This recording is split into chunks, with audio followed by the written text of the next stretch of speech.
Selamat malam. Halo Mas Andro. Berjumpa lagi bersama Malam, saya Cuk. Wong Ganteng Sakdonya. Mohon untuk tidak menyebutkan nama dan identitas dalam percakapan ini karena percakapan ini saya naikkan dalam konten YouTube. Oke, makasih sekali Mas Hendro. Mas Hendro, aku mau nanya. Boleh. Aku kan mau masukin temenku dari Indonesia. Mau apa, Aku Mbak? dulu pernah di. Suaranya? Aku mau masuk. Halo. Enggak, aku mau nanya Mas Hendro. Aku mau masukin temen aku di tempatnya Mas Andro. Dulu pernah di Hongkong 1 tahun, terus pulang ke Indonesia. Di Indonesia terus proses ke Singapura 5 tahun, bisa nggak Mas? Ya bisa aja. Tapi umurnya 47 loh Mas. Waduh. Nah itu. Ya nanti dilihat ada majikan yang mau apa enggak. Oh gitu ya. Loh iya no, kalau ada yang mau ya diproses no. Oh, terus gimana? Aku suruh hubungin jenengan sendiri atau gimana Mas? Ya kalau dia yang mau ya dia yang hubungi toh, Mbak. Ya makanya, cuman aku cuman mau ngasih ini sebabnya dia benar-benar mau proses gitu loh maksudnya. Banyak Mbak yang mau proses. Tapi kadang rezeki kan kita nggak tahu. Iya. Iya. Jadi Iya Mas Tanto. yang mau proses itu mbruan. Datanya saya aja banyak. Tapi kadang majikan ya nggak mau. Ada yang mau, ada yang enggak. Iya sih. Hubungin jenengan sendiri ya. Kenapa? Aku suruh hubungin jenengan sendiri. Ya kalau apalagi kan nanti kirim data, kirim semua kan. Oke, paham Mas Andra. Makasih sekali ya Mas ya. Iya. Oke, Assalamualaikum. Waalaikumsalam warahmatullahi wabarakatuh. Oke ya. Buat teman-teman semuanya. Kadang kita nggak ngerti ya. Kehidupan ini akan berpihak ke kita atau tidak. 80, 50. Bukannya saya nggak mau ya sekali lagi. Tapi tergantung dari majikannya. Kalau majikannya mau ya. Kalau majikannya enggak, kadang kita juga mau menolak itu takut ya khawatir memberikan harapan yang palsu. Tapi ketika kita enggak membantu, maka yang terjadi seolah-olah kita serba keliru. Jadi supaya jadi win-win solusi adalah silahkan nyabang kemana-mana, ke kiri kanan atas bawah, bebas terserah. Terus juga naruh data ke kita. Jadi mana-mana data nanti yang bisa masuk. Karena hari-hari ini sekali lagi ya saya juga nggak ngerti. Itu banyak sekali orang-orang yang ingin berproses lagi usianya 48, 52, 51. Secara ya kalau saya bilang bukan persoalannya nanti nggak ada rezeki dan nggak ada majikan. Persoalannya kalau udah umur segitu itu fisik kan juga sudah menurun. Sedangkan majikan kadang-kadang ada yang tipikal cerewet, ya kan.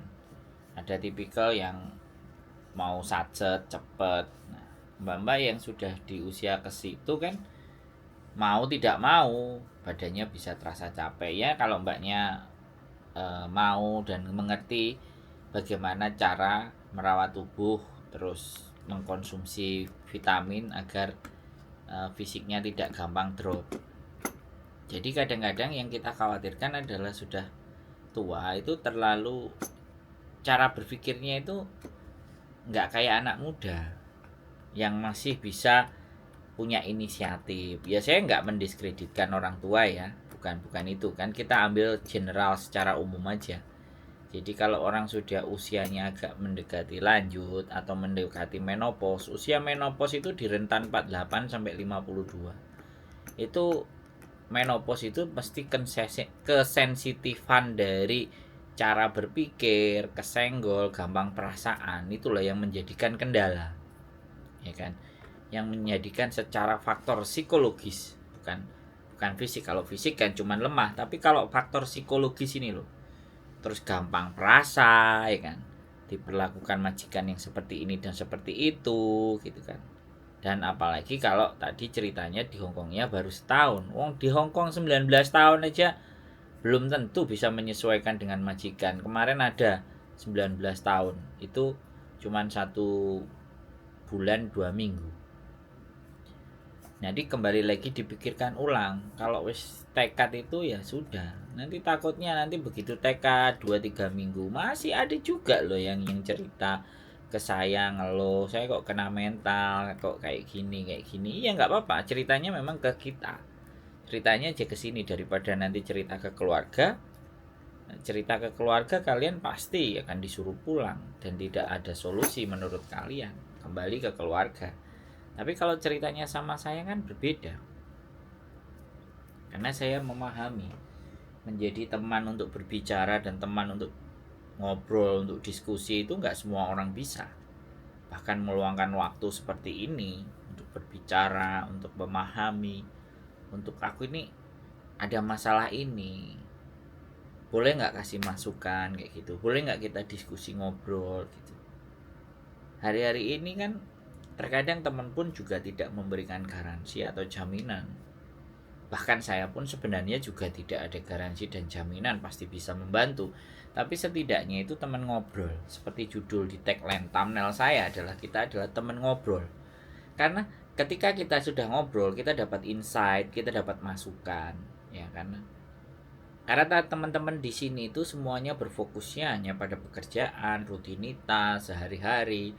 Habis ini ngerjain apa, habis ini ngerjain apa, habis ini ngerjain apa, sampai akhirnya ya 1 bulan terus libur. Pastinya jangankan kan untuk berpikir, hari libur ya untuk bersenang-senang, ya full day hari itu cuma untuk bersenang-senang. Ya ada yang hari liburnya diisi dengan ibaratnya hal-hal atau sesuatu yang membuat dia jadi lebih berkembang, pembelajaran, belajar make up, belajar base up, dan belajar apapun, rias, apa semua, jahit dan semuanya. Tapi kembali lagi pada saat itu kembali ke Indonesia, ya kan, apa yang teman-teman lakukan itu udah akan sedikit lebih berat gitu. Apalagi terima uang gaji 4.870, kalau dikurskan 2.000 itu sudah 8.000 sekian, 19 ya udah 8 jutaan lebih lah. Nah, dengan uang yang seperti itu kan kita terbiasa membaginya dengan segitu. Tapi ketika tiba-tiba kita pulang Indonesia, sebulannya dapat 1 juta atau 2 juta aja, rata-rata kan agak berpikir. Makanya kan, ya hemat saya sih ya kan, kadang-kadang teman-teman kan ya nggak disalahkan. Jadi bekerja di Hongkong yang paling pertama dan utama adalah kadang-kadang ya sekali lagi rumah. Punya rumah sendiri. Nah minimal itu 1-2 kontrak itu untuk bangun rumah. 3 kontrak, 4 kontrak, 5 kontrak. Apalagi kalau udah tuman kerasan, udah menganggap bahwa cari uangnya jauh lebih mudah dibandingkan di Indonesia. Nah ini akan ketergantungan terhadap situasi dan keadaan. Nah ketika hidup kita itu kita gantungkan dengan situasi dan keadaan, maka yang terjadi kita akan sedikit tidak berpikir lebih jauh. Ya sana iki ya dipangan iki sesuk golek neh. Ndah. Konsep-konsep yang seperti itu yang menyebabkan. Hari ini juga saya masih ngonten dengan teman-teman saya ngobrol, dan dulu sebelum saya ngonten, saya melakukan buka, silahkan yang bertanya atau belajar tentang YouTube, ya kan. Di Palem-Palem, ya kan. Victoria Park, kemudian di Imigrasi Wanja, saya ngumpulin sejak 2018 semenjak saya keluar dari kartu as, saya keluar dari sebuah perusahaan, yaitu saya keluar, saya buka kelas, saya buka silahkan ngemper, dan saya juga belajar dan berjuang untuk di jalan YouTube. Nah, kalau hari-hari ini saya mendapatkan hasil, itu kan berarti dari usaha saya yang saya lakukan 5 tahun yang lalu. Nah, teman-teman, 6 tahun, 4 tahun yang lalu, 3 tahun, 2 tahun yang lalu, sama hari ini apakah masih sama? Nah, itu yang harus kita bicarakan. Itu yang harus kita obrolin. Itu yang harus kita pikirkan. Makanya dari itu kita persiapkan ya untuk melewati masa depan, untuk melewati masa-masa di Indonesia. Bangun benar-benar dan kalkulasi hitung sampai sejauh mana nanti kita bisa mendapatkan hasil ketika ada di Indonesia. Ya, saya yakin dari yang setiap bulan menerima 8 juta dan 9 juta, kemudian terima 1 juta, 2 juta, jelek-jeleknya 4 juta aja, lagi mikir pasti. Nah, makanya di saat hari-hari ini saya menjadi manusia, saya berusaha mencoba pola hidup saya. Ya, sekali lagi, pola kehidupan saya itu tidak konsumtif seperti waktu zaman kuliah. Saya memposisikan waktu itu kan 50.000, bagaimana uang ini bisa hidup 2 minggu di Surabaya. Nah, saya mencoba ketika di Hong Kong, bagaimana ketika saya punya penghasilan yang sebesar-besarnya, tapi saya makan ya ibaratnya nggak yang mewah-mewah lah, atau pakai baju nggak yang terlalu mewah-mewah. Kadang-kadang saya juga masih sering berbenturan dengan istri saya, yang notabene-nya ya saya nggak nyalain dia, capek dia kerja, dia mau menghargai dirinya, dia mau beli baju, mau silahkan gitu. Kalau saya nggak, saya membeli sesuatu itu yang saya hitung, sesuatu itu bisa menghasilkan sesuatu yang baru nggak. Kayak ini kamera yang ini, yang ada ini, ketika saya beli nih, udah 1 bulan aja udah kita bikin konten sudah bisa kembali. Artinya kan itu berkembang. Jadi alat ini itu berkembang. Alat ini itu menjadi sebuah senjata untuk membuat karya baru. Saya selalu menghitung seperti itu. Ketika saya beli, ketika saya mengeluarkan sesuatu ini, kira-kira ada dampaknya. Satu, sekali lagi yang saya beli dan hanya sebagai fasilitas kendaraan di Indonesia. Dan itu pun saya masih ribut besar ketika istri minta mau beli mobil yang baru dengan tabungannya, dengan duitnya. Saya enggak lah, pakai mobil kita yang lama kita betulin aja deh. Ya, selalu hidup saya itu ngerasa bahwa sampah-sampah atau barang-barang yang enggak berharga itu bagaimana di tangan kita itu ada nilainya. Itu prinsip hidup saya. Karena dari dulu ibu saya nggak pernah membiasakan saya untuk mendapatkan sesuatu itu dengan cara yang gampang. Bahkan bisa dikatakan hampir tidak. Saya membeli sesuatu yang besar yang dibantu ibu uangnya itu cuma beli sepeda motor aja. Itu pun sejak kelas 2 SMP saya pingin sepeda motor Honda CB. Itu baru kebeli setelah saya kerja 2 tahun. Harga 1.400.000. Saya betulin, saya perbaiki, saya rawat, saya setting segalanya. Sekarang bangkainya udah nggak tahu. Terus ibu saya membelikan ibu saya waktu itu Honda. Sekarang masih dipakai sama kakak saya. Terus habis itu ibu saya saya belikan, masih ingat saya itu 11 jutaan beli motor Honda. Sekarang dipakai sama kakak saya. Dan ibu saya membelikan saya punya uang waktu itu 7 juta kalau nggak 8 juta. Ditambahin ibu beli Kawasaki KLX motor trail, dan sampai sekarang masih ada. Dan motor yang dipinjemin sama Pak Po saya juga masih ada. Dan motor yang digunakan bapak saya bekerja sekarang juga masih ada. Itu semuanya mau saya bangkitkan, mau saya hidupkan lagi supaya masih bisa dipakai, mengenang memori-memori di masa lalu. Ya begitulah, ya menghargai hidup. Jadi dulu aja hidup saya sepatu itu cuma 1 pasang.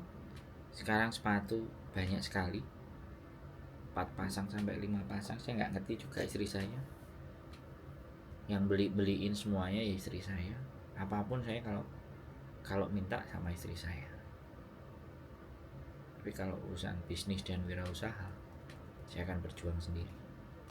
Dan mohon doanya teman-teman ya, mudah-mudahan ada usaha-usaha baru yang bisa saya rintis agar supaya perjalanan nanti dalam membantu sesama atau membantu teman-teman semuanya bisa jauh lebih baik. Mungkin itu saja dari saya. Tetap semangat, keep stay tune my YouTube channel, and see you next video. Bye bye.